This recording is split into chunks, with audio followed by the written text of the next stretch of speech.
starts like this, and before you know it, streets are flooded.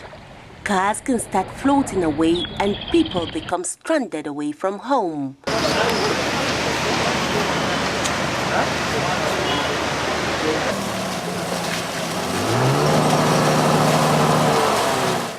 This woman says the floodwaters came from every direction into her home. She says she lost track of her children and could not save much of her property from destruction. She led me into her home.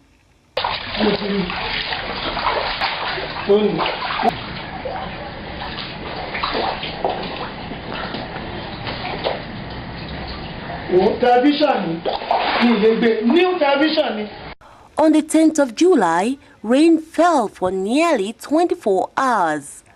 Many Nigerians saw the unusual excessive rain as another signal of climate change, no longer just a story from a Western textbook.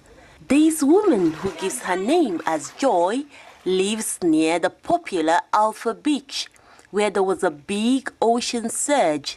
She led me into her home, where her dining table had become her bed. This is the room. All the chairs.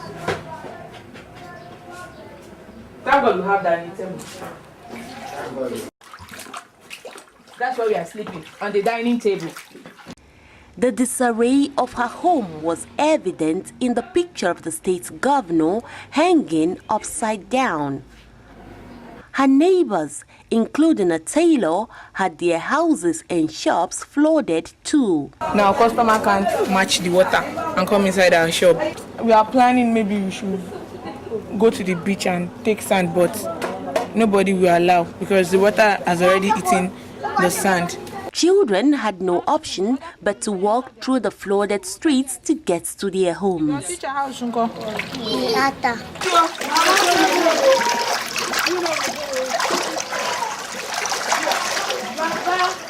As some people find their way to safety, they find that legions of ants have taken over their homes.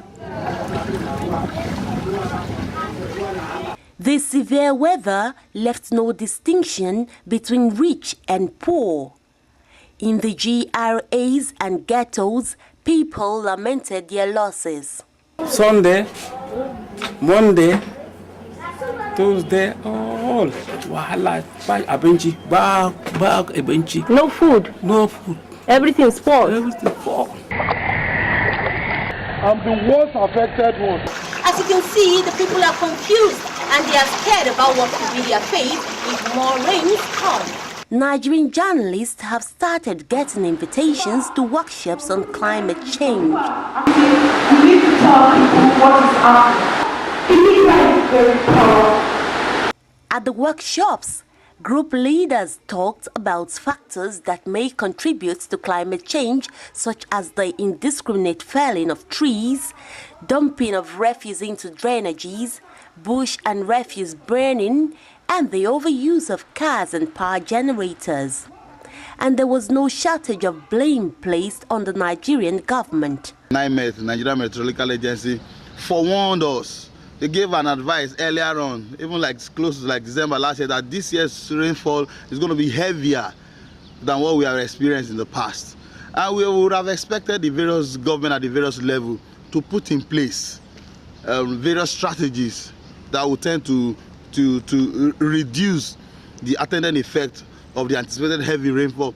But the government did not take it seriously. I guess they were all interested in the elections. My word to the government is that they should not shut their eyes on certain issues. They should open their eyes and tackle the problems we are facing. We need to re-strategize, to look at what are the things that benefit us as a society. If government has failed us, are we making government responsive or responsible to our needs? Far away from the lecture room at the Alpha Beach, heavy waves have chased seaside dwellers 3 streets backwards, with the first street now in the middle of the sea.